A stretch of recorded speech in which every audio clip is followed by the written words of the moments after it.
예. 어릴 때 많이 들었던 말 중에 예배를 본다는 말이 있습니다. 목사님들이 강단에서 예배 봅시다 이렇게 했고, 부모들이 자녀들에게 얘들아 예배 보러 가자 이렇게 말하고, 야야 예배 보고 나서 쉬라, 예배부터 보자 이렇게 말을 했습니다. 예배를 본다는 말이 잘못된 말이라는 건 다들 잘 아시죠, 그죠? 영화는 보는 게 맞습니다. TV도 보는 게 맞고 축구 경기도 보는 게 맞습니다. 여러 가지 공연들 우리가 다 보는 겁니다. 근데 예배는 보는 것이 아니죠. 저 혼자 예배하고 있고 여러분들이 예배하는 것을 보는 게 아니잖아요, 그죠? 올바른 표현이 뭡니까? 예배를 본다는 게 아니고 어떻게 표현해야 됩니까? 예배를 드린다, 그렇게 해야 맞죠. 예배를 드린다. 물론 정확한 표현을 하자면 예배를 드린다는 말보다는 예배를 한다는 말이 조금 더 정확한 표현이라고 할 수 있습니다. 성경에도 하나님은 영이시니 예배하는 자가 신령과 진정으로 예배할지라, 예배한다는 표현, 저는 이제 예배한다는 말을 잘 씁니다. 예배 드린다는 말도 참 좋습니다. 둘 다 좋고 저는 이제 예배한다는 말을 주로 쓰는데요. 어떤 분들은 이렇게 생각합니다. 말이 중요하나 실제가 중요하지. 그냥 예배를 본다 하든 드린다 하든 그냥 잘하면 되는 거지. 그럴 수도 있겠습니다만은 우리는 알게 모르게 말의 영향을 받습니다. 우리가 말의 영향을 심하게 받습니다. 나도 모르게 예배를 본다는 말을 쓰다 보면 진짜 자기 말대로 예배를 보는 사람이 됩니다. 오늘 목사가 나왔네. 오늘 설교가 좀 기네, 짧네. 예배를 보는 거죠. 그죠? 자칫하면 우리가 우리 말 때문에 예배를 보는 사람으로 전락하기 쉽습니다. 우리가 자꾸 예배 드린다, 예배한다 이런 표현을 쓰면 진짜 내가 하나님께 예배하는 예배자가 되는데 상당한 도움이 됩니다. 그래서 앞으로 예배 본다는 말 쓰지 마시고요. 예배 드린다 또는 예배한다는 말을 우리가 자꾸 써야 합니다. 그래서 우리가 예배자가 되도록 힘을 써야 합니다. 우리의 예배 자세가 좀 다듬어졌으면 좋겠어요. 특히 다음 세대들. 제가 어떤 목사님 이야기를 들으니까 이런 이야기를 하더라고요. 젊은 아이들을 조금 이해가 안 간다. 앞에 이제 오후 예배 때 찬양 인도하면 딱 마치면 제자리로 안 가고 밖으로 나가서 한 5분 있다가 들어온다는 거죠. 나가서 화장실도 가고 시원한 물도 마시고 예배 중인데, 그래서 우리 교회도 더러더러 그런 모습을 봤는데 교회들마다 비슷한 것 같다. 예배 중간에 나가서 쉬었다 들어오기도 하고. 근데 우리 좀 예배 자세가 가다듬어지면 좋겠습니다. 주일학교 교사들도 아이들을 감독하고 아이들을 이렇게 지도하는 선생님이 아니라 자기 자신이 하나님을 예배하는 자가 되도록 힘을 써야 됩니다. 교회 안내 봉사하는 사람들 예배자가 되어야 됩니다. 제가 우리 예배당 문 밖에 스피커랑 모니터를 달아놨잖아요, 그죠? 그래서 앞에 화면도 바깥에서 다 로비에서 보이고 소리도 나게 해놓은 거는 안내하는 사람들도 예배에 이렇게 참여하라고 해놓은 겁니다. 그냥 해놓은 게 아니고 안내하면서도 예배 전 찬양을 부를 때 마음속으로 이렇게 함께 찬양에 동참하면서 하라고 그렇게 놓은 겁니다. 그리고 우리 방송실도 우리는 오픈형입니다. 얼마든지 방송실을 이렇게 칸막이를 쳐서 이렇게 할 수 있는데 그러면 안전하죠. 칸막이로 막아놓고 잠가놓으면 평일날 누가 우리 음향시설을 못 훔쳐가잖아요, 그죠? 저렇게 개방해놓으면 누가 훔쳐갈 수 있습니다. 그럼에도 왜 저렇게 해놨느냐? 방송실에 앉은 사람도 예배할 수 있도록 방송실을 격리시켜 놓으면 방송하는 사람들이 자꾸 예배의 마음이 멀어집니다. 뭔가 다른 공간에 있는 것 같고. 그래서 한 공간에서 방송 관리하는 사람들도 함께 예배하고 싶은 마음에 저렇게 도난의 위험을 무릅쓰고 저렇게 개방을 해놓은 겁니다. 그래서 우리 모두가 예배하는 사람, 예배자가 되도록 해야 합니다. 예전에 제가 젊었을 때 이렇게 찬송 인도하는 사람들 보면 어떤 분들은 상당히 마음에 안 드는 분들이 있어요. 앞에 나와서 막 여러분 하나님을 예배함이 합당하지 않습니까? 우리 모두 두 팔 별 하나님을 찬양합시다 이래놓고 자기 순서 마치면 가가지고 딴짓하고 앉아있어요. 그런 사람은 찬양 기술자입니다. 예배자가 아닙니다. 찬양 기술자지 이게 무슨 예배자입니까? 그렇죠? 간혹 목사님들도 앞에 나와서 설교나 기도를 맡으면 하고 자리에 들어가면은 삐딱한 자세로 딴 데 쳐다보고 계시는 목사님들, 예배자가 아니죠. 예배자가 설교자가 되기 전에 예배자가 돼야 되고 자기가 먼저 예배자가 되어야 합니다. 그래서 우리 모두가 예배하는 자가 예배자가 되었으면 좋겠다는 거죠. 그래서 우리 사실 제가 이 부분에 대해서는 많이 회개하고 좀 안타까워하고 있는데, 이 예배는 남녀노소가 다 참여하는 겁니다. 어린이들도 참여하고 청소년도 참여하고 청년들도 다 참여해야 되는 겁니다. 제가 청주에 있을 때는 그렇게 많이 지도했고 그렇게 해서 어린이 청소년들을 예배에 많이 참여시켰는데, 우리 교회 와서는 이제 어르신들이 분포가 많기 때문에 여기 집중하다 보니까 이 다음 세대 아이들 예배 참석시키는 것을 많이 힘을 못 쓴 게 좀 제가 마음에 아쉬워요. 우리 주일학교가 있지만 주일학교는 예배라기보다는 어떤 교육에 가깝습니다. 그죠? 주일학교에서 예배를 드린다기보다는 교육하는 데 힘쓰기 때문에 우리 어린이들도 청소년, 청년들도 다 11시 예배, 2시 반 예배에 와서 함께 온 가족이 하나님을 예배하는 예배자가 되어야 합니다. 예배에 참여한다는 것은 의무감이 아니라 우리의 특권입니다. 어젯밤에 제가 우리 큰아이랑 밤늦게까지 토론을 했습니다. 주일 성수와 예배에 대해서 대화를 많이 했는데 우리 아이가 아빠 저는 이래 생각합니다. 주일 성수하고 예배하는 것이 의무가 아니라 권리가 됐으면 좋겠습니다. 의무로 생각하는 게 아니라 특권으로 내가 주일 성수를 누리고 내가 예배를 누리는, 이게 의무 때문에 하는 게 아니라 특권으로 권리로 정말 내가 주일에 안식할 수 있는 권리, 내가 하나님을 예배할 수 있는 권리로서 생각했으면 좋겠습니다. 우리 아이가 그런 이야기를 하더라고요. 그래서 같이 은혜를 나누었는데요. 오늘 오후에는 이 예배하는 삶의 축복에 대해서 여러분들하고 이야기를 나누려고 합니다. 오늘 본문에서 우리는 존귀한 이름을 하나 발견합니다. 우리나라 대통령보다 훨씬 존귀한 사람입니다. 그 이름은 바로 다윗입니다. 다윗은 이스라엘 백성들에게 너무나 존귀한 이름입니다. 오늘 본문의 시작이 그렇게 시작을 하죠. 다윗의 창송시라는 표제가 붙어 있습니다. 마태복음에 예수님의 족보를 기록하면서 아브라함과 다윗의 자손 예수 그리스도라 그렇게 말했습니다. 예수님이 이 땅에 거니실 때 사람들이 다윗의 자손 예수여 나를 불쌍히 여기소서 다윗의 자손이라고 불렀습니다. 저는 미국 땅에 가본 적이 없는데 가보신 분들의 이야기가 그렇더라고요. 미국 가서 아무데나 가서 다윗을 영어로 데이비드라고 하잖아요. 그죠? 데이빗 하면은 사방에서 쳐다본답니다. 그만큼 데이빗이라는 이름이 많다는 거죠. 왜 그 이름이 많겠습니까? 정말 내 자식이 다윗과 같은 존귀한 사람이 됐으면 좋겠다는 마음으로 자식 이름을 데이빗 그렇게 지었겠죠. 정말 다윗은 존귀한 하나님의 사람입니다. 내가 다윗과 같이 존귀한 사람이 될 수는 없을까? 내 자손들이 다윗과 같은 존귀한 삶을 살았으면 좋겠다. 다 우리의 소망입니다. 그런데요, 저와 여러분, 우리의 후손들이 다윗과 같은 존귀한 인생을 사는 방법이 오늘 본문에 기록되어 있습니다.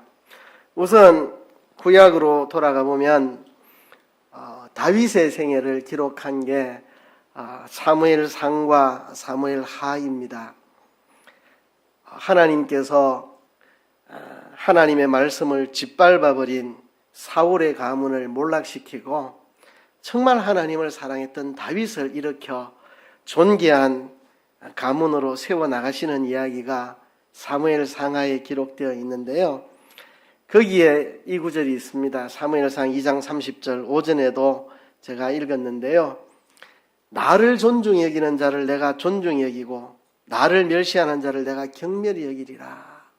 사무엘 상하, 사울의 집안을 몰락시키고 다윗의 집안을 흥하게 하신 그 이야기, 바로 하나님을 존중히 여기는 자를 하나님이 존중히 여겨주시고 하나님을 멸시하는 자를 하나님이 경멸히 여기신다는 말씀입니다. 하나님은 하나님을 높이시는 자를 높이십니다. 하나님을 시시하게 여기는 인생은 시시한 인생으로 만들어버리는 하나님입니다. 오늘 성신낭독으로 시편 91편 끝부분을 읽었는데요. 하나님이 가라사대 저가 나를 사랑한 적 내가 저를 건지리라. 저가 내 이름을 안 적 내가 저를 높이리라.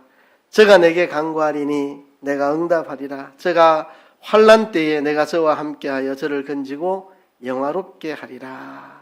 내가 장수함으로 저를 만족케 하며 나의 구원으로 보이리라 하시도다. 참으로 하나님을 높이는 자, 참으로 하나님을 사랑하는 자, 그런 사람을 하나님은 존귀하게 높이신다는 겁니다. 다윗이 존귀한 인생이 된 것은 그가 하나님을 존귀하게 높였기 때문에 그가 존귀한 인생이 되었습니다. 저와 여러분, 우리의 후손들이 존귀한 인생을 살고 싶다면 다윗처럼 하나님을 존귀히 여기는 인생을 우리가 살아가는 겁니다. 이스라엘 사람들은 이렇게 말한다고 합니다. 아침, 점심, 저녁 하루 3번씩만 이 시편 145편 1절을 암송하면 그의 하루의 삶이 즐겁고 행복해진다. 아침, 점심, 저녁 하루 3번 왕이신 나의 하나님, 내가 주를 높이고 영원히 주의 이름을 송축하리이다. 이거 3번만 암송하면 인생이 즐겁고 행복해진다. 이스라엘 사람들이 그런 말을 한다고 하는데요.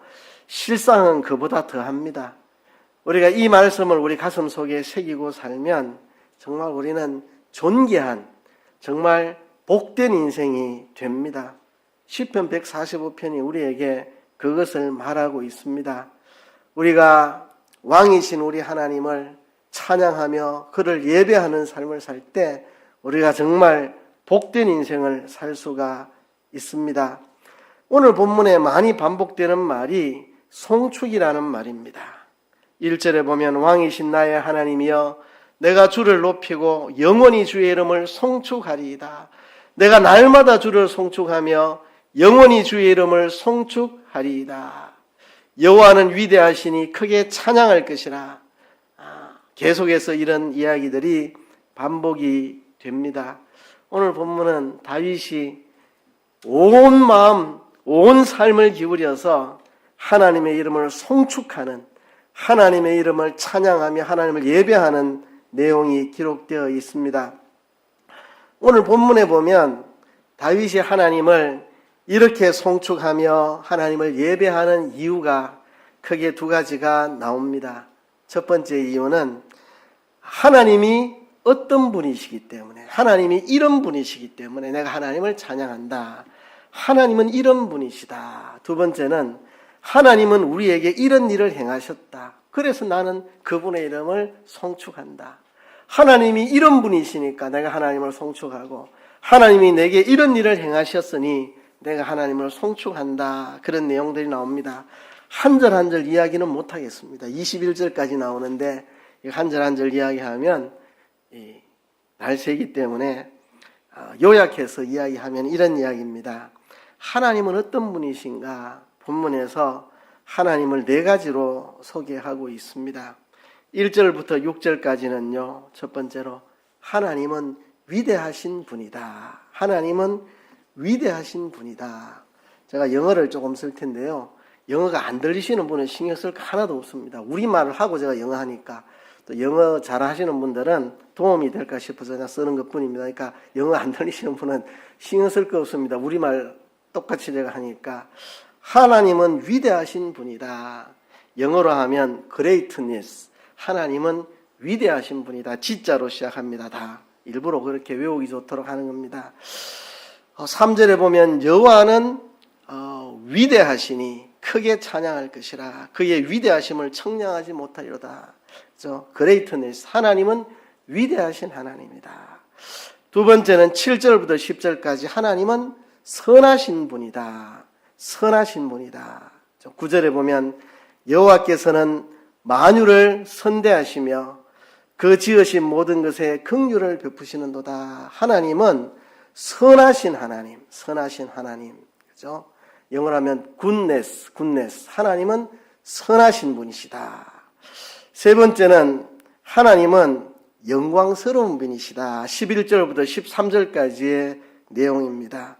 11절에 보면 그들이 주의 나라의 영광을 말하며 주의 업적을 일러서 12절에 주의 업적과 주의 나라의 위엄 있는 영광을 인생들에게 알게 하리이다. 하나님의 영광을 이야기하면 하나님은 영화로우신 분이다. 영어로 하면 글로리, 하나님의 영광. 그죠? 네 번째는 14절부터 마지막 21절까지 하나님은 은혜로우신 분이다. 하나님은 은혜로운 분이다. 영어로 하면 grace. 하나님은 은혜로운 분이시다. 14절부터 21절까지 말합니다. 15절에 보면 모든 사람의 눈이 주를 앙망하오니 주는 때를 따라 그들에게 먹을 것을 주시며 손을 펴사 모든 생물의 소원을 만족하게 하시나이다. 하나님은 은혜로우신 하나님. 다윗이 왜 하나님을 그렇게 송축하고 높이고 하나님을 왜 예배하느냐? 하나님은 위대하신 분이고 선하신 분이고 하나님은 영광스러운 분이고 하나님은 은혜로우신 분이시기 때문에 그렇다. 하나님은 은혜로우신 분이다. 그래서 내가 하나님을 송축한다. 또 하나님은 우리에게 어떤 일을 하셨는가? 많은 것들을 기록하고 있는데요. 5가지로 요약해보면 이거는 영어 P자로 요약할 수 있습니다. 첫째는 하나님은 우리에게 원대한 계획을 가지고 계십니다. 영원전부터 우리를 위해 모든 것을 계획하시고 예정하셨습니다. 하나님은 우리 한 사람 한 사람에게 원대한 계획을 가지고 계십니다. 영어로 하면 플랜. 하나님은 우리에게 계획을 가지고 계신다. 두 번째는 하나님은 우리의 모든 필요를 채워주십니다. 우리의 필요를. 영어로 하면 프로비전. 하나님 우리에게 공급하시는 분입니다. 우리의 필요를 공급하시는 분, 프로비전. 세 번째는 하나님은 우리와 함께 계시는 분입니다. 어디 있든지 하나님은 우리와 늘 함께 계십니다. 영어로 presence. 하나님은 우리와 함께 계신다. 네 번째, 하나님은 우리를 보호해 주신다. 영어로 protect. 하나님은 우리를 보호하신다. 다섯 번째는 하나님은 우리와 모든 약속을 지키신다. 영어로 promise. 하나님은 약속을 반드시 지키십니다. 이 모든 약속들을. 하나님은 우리에게 원대한 계획을 갖고 계시고 우리의 필요를 아셔서 다 채워주시고 우리와 함께 계시고 우리를 지켜 보호하시고 우리와 이 모든 약속을 반드시 지켜주시는 하나님. 그죠? 다윗이 왜 하나님의 이름을 송축하느냐? 2가지입니다. 하나님은 위대하신 분이고 하나님은 영화로우신 분이고 하나님은 선하신 분이고 하나님은 은혜로우신 하나님인데 그 위대하고 선하고 영화롭고 은혜로우신 하나님이 우리에게 놀라운 계획을 가지고 계시고 늘 우리의 필요를 알고 공급해 주시고 우리와 함께 계시고 우리를 지켜보호하시고 우리와 함께 모든 약속을 신실히 지키시는 하나님이기 때문에 우리가 하나님의 이름을 송축한다. 이게 시편 145편의 내용입니다. 다윗이 왜 왕이신 나의 하나님이여 내가 주를 높이고 영원히 주의 이름을 송축하리이다 외치고 있습니까?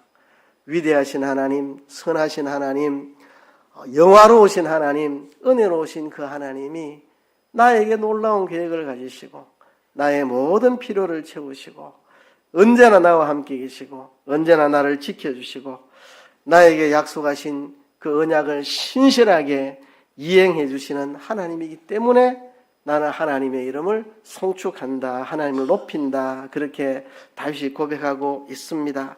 자, 그런데 여기서요. 송축이라는 말, 이제 히브리어로는 바라크라는 말입니다. 바라크라는 단어인데요. 이 송축이라는 말이 바라크, 하나님을 찬양한다, 송축한다, 예배한다 그런 뜻도 되고 축복이라는 뜻도 됩니다. 이 바라크라는 말은 이 범위가 넓은 말입니다. 우리가 하나님을 송축합니다. 그것도 바라크고 하나님이 우리에게 복을 주시는 그것도 바라크입니다.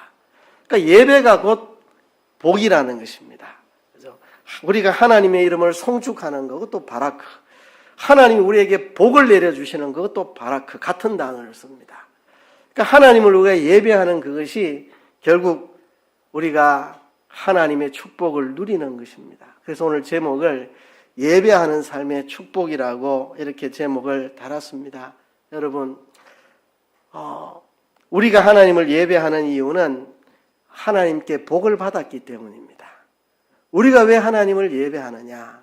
하나님이 우리에게 복을 주셨기 때문에 그렇습니다. 우리가 하나님의 이름을 송축하는 이유는 하나님이 우리에게 복을 주셨기 때문입니다. 우리는 복을 받기 위해 예배하는 게 아니고 우리가 복을 받았기 때문에 하나님께 예배합니다. 이게 기독교와 다른 종교가 다릅니다. 우리가 어려서부터 TV에서 전설의 고향이나 이런 거 보면 나오는 이야기들 전부 신에게 비는 거, 그죠? 나무 밑에서, 뭐 바닷가에서, 뭐 태양을 향해, 달을 향해 빌잖아요, 사람들이. 그죠? 뭐 하는 겁니까? 복 받기 위해서. 내 자식 잘 되게 해주세요. 비나이다, 비나이다. 우리 아이 장원급제하게 해주세요. 비나이다, 비나이다. 우리 아이 자식 낳을 수 있게 도와주세요. 이거 하는 거잖아요. 복을 받기 위해서 자기 신에게 비는 것입니다. 기독교의 예배는 그런 게 아닙니다. 복을 받았기 때문에 예배하는 것입니다.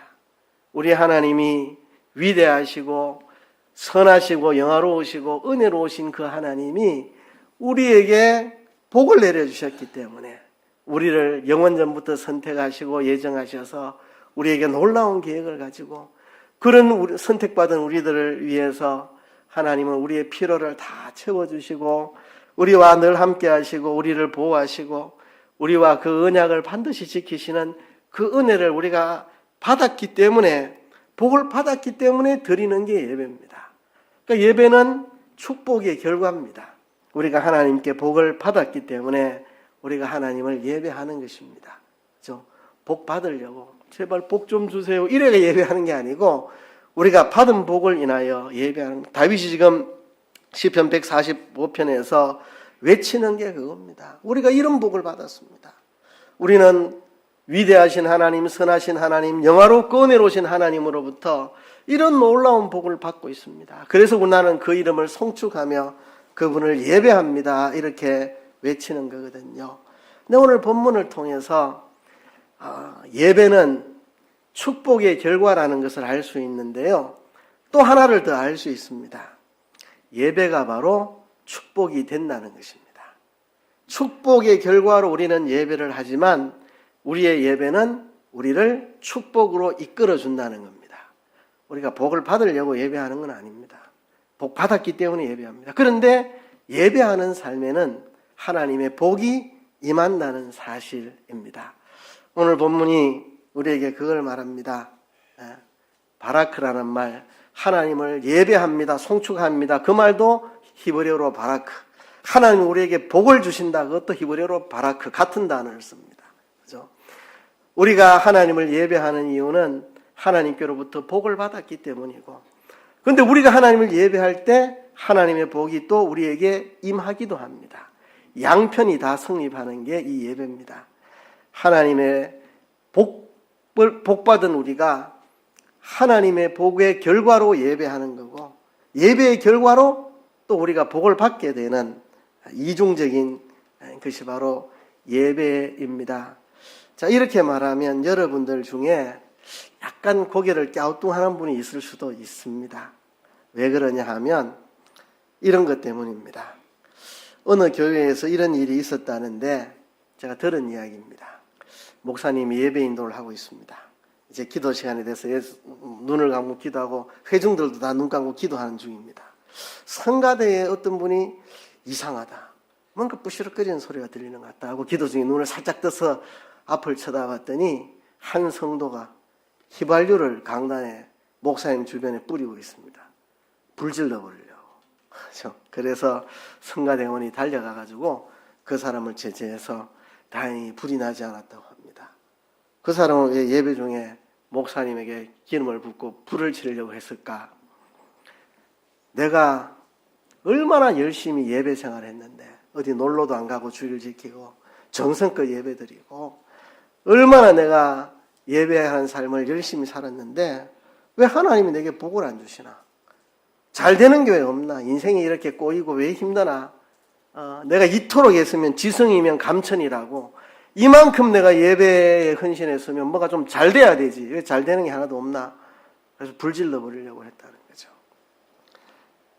여기 그 불지를 교회 가지고 계신 분 안 계시죠? 그죠? 그런데 그런 마음은 누구나 가질 수 있습니다. 뭐가 잘못일까요? 뭐가 잘못일까요? 여러분 예배 드리면 감기 안 걸리나요? 예배 드리면 예배 잘 드리고 집에 가서 로또 사면 1등에 당첨되나요? 예배 잘 드린 사람은 운전 난폭해도 절대로 충돌 사고 안 생기나요? 이건 어떻습니까? 예배하는 자에게 하나님이 복을 주신다는 말이 무엇일까? 여러분 새벽기도 안 나오면 저주받나요? 그러면 다 저주받았어야지. 새벽기도 안 나와도 건강하게 잘 살아가시잖아요. 그죠? 하나님은 선인과 악인에게 비를 내리시고 해를 주신다고 했습니다. 악인들에게도 하나님이 비를 주시고 악인들에게도 해를 비추시는 선하신 하나님입니다. 하나님을 예배하는 자들만 교통사고 안 나고 코로나 안 걸리고 복권 당첨되고 그렇게 하시는 하나님이 아닙니다. 악인과 선인에게 비를 주시고 해를 주시는 하나님입니다. 그러면 예배하는 자에게 하나님의 복이 임한다는 것은 무슨 이야기일까요? 그렇죠? 만일 내가 예배 잘 드렸으니까 우리 자식은 출세한다. 내가 예배 잘 드렸으니까 이제 나는 오늘부터 몸 아픈 데 없다. 지성이면 감천이다. 이러면 기독교가 아닙니다. 그거는 샤머니즘입니다. 자기 신에게 빌어가지고 정성이 갸륵해서 그 공로로 뭘 해준다. 이건 이방 종교들의 관념이죠. 그죠? 자기가 정성껏 뭐를 자기 신에게 빌면 뭔가 거기에 반대급부로 뭐가 임한다. 이게 이방인들의 종교 개념입니다. 우리는 선하신 하나님, 악인과 선인에게 해와 비를 주시는 하나님을 믿고 있습니다. 그러면 예배하는 삶의 축복이 도대체 무엇일까요? 여러분, 그것은 시각에 달려 있습니다. 시각에. 예배하는 자의 삶에 하나님의 복이 임해서 그 사람의 시각을 바로 세워주는 겁니다. 시각을. 여러분, 사람들이 불행한 이유가 뭡니까? 돈 때문에 불행한 게 아닙니다. 건강이 나빠서 불행한 게 아닙니다. 사람이 왜 불행합니까? 시각이 잘못돼서 불행합니다. 사람들 불행하는 사람들 세상을 원망하며 부모를 원망하며 저주하며 인생을 원망하며 저주하며 사는 사람들 시각이 잘못된 겁니다. 시각이. 나 누구 때문에 내 인생 불행하다. 나 누구 때문에 정말 살기 싫다. 이게 다 시각이 삐뚤어진 겁니다. 예배하는 자들이 시각이 바로 살아납니다. 하나님의 위대하심을 바라보게 되고 예배하는 자들이 하나님의 선하심을 바라보게 되고 하나님의 영화로움을 바라보게 되고 하나님의 은혜로우심을 바라보게 되고 그 하나님이 나를 향해 놀라운 계획이 있다는 것을 알게 되고 그 하나님이 언제나 나와 함께 계시고 내 필요를 알고 계시고 공급하고 계시고 그 하나님이 언제나 나를 지키시고 그 언약을 신실하게 내게 이행하시는 하나님이라는 확실한 믿음, 확실한 시각이 예배자에게 주어집니다. 그게 바로 하나님이 주시는 복입니다. 그래야 복되게 살아가는 겁니다. 위대하신 하나님을 바라보고 다윗이 왜 존귀한 사람이 됐습니까? 소년 시절 양치기 하면서 하나님을 찬양하며 주의 말씀을 묵상하며 사자들과 싸우고 곰과 싸우며 하나님이 함께 하시는 하나님의 보호를 경험하고 하나님의 임재를 경험하고 하나님이 내 모든 필요를 공급하시는 것을 그 산에서 들판에서 양지키면서 정말 하나님은 위대하시다. 정말 하나님은 은혜로우시다.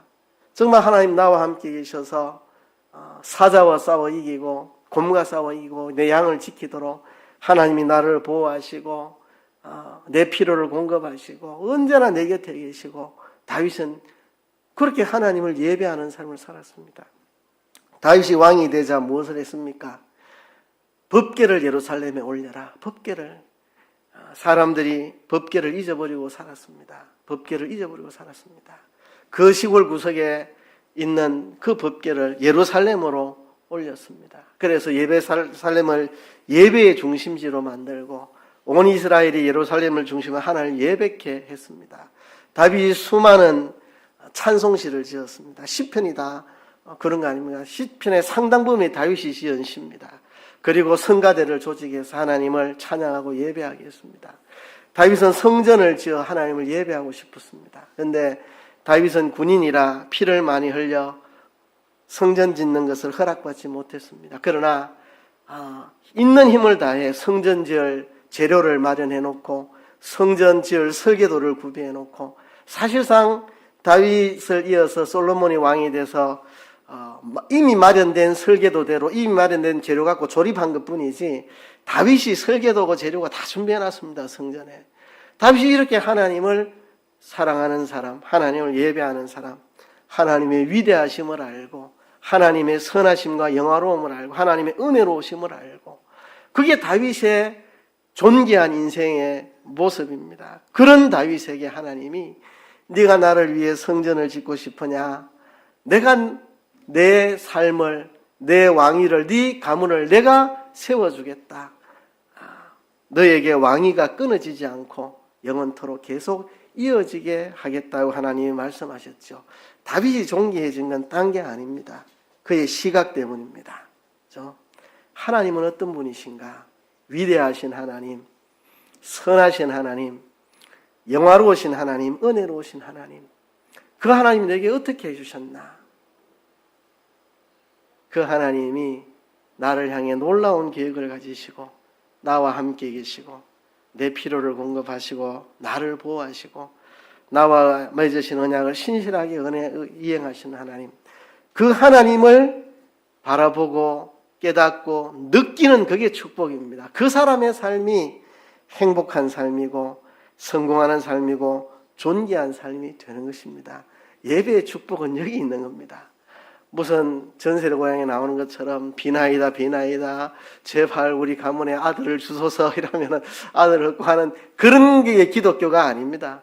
내가 예배 안 빠지고 잘 나왔으니까 지성이면 감천이라고 뭐 좀 잘 되는 거 없나, 좀 사업이 잘 되고 좀 돈도 잘 벌리고 뭐 출세도 하고 진급도 하고 이런 거 없나, 이건 기독교가 아닙니다. 그렇죠?